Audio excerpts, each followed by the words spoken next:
అన్నా నాన్న ఇంకా రాలేదన్నా.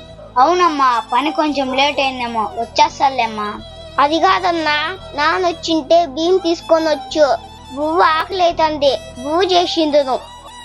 నాన్న అక్కడ ఎన్ని కష్టాల్లో ఉన్నాడో, ఎన్ని ఇబ్బందులు వచ్చినాయమ్మా. పాప నాన్న. ఒకవేళ నాన్నకు జ్వరమే వచ్చిందేమో అమ్మా. దేవుడు మా నాన్నకి ఏం కాకుండా చూడు దేవుడా.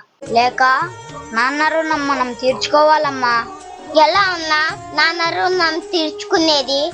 ఇప్పుడేం కాదమ్మా, నాన్నకు వయసు అయిపోయినాక కూడు గూడు చూసుకుంటే చాలమ్మా. నేను ఖచ్చితంగా నాన్న రుణం తీర్చుకుంటానన్నా. నాన్నను బాగా చూసుకుంటానని నేను చెప్పినందుకు నీకు దండాలు లేక. మన నాన్న చూసుకున్నందుకు నాకెందుకు దండమన్నా?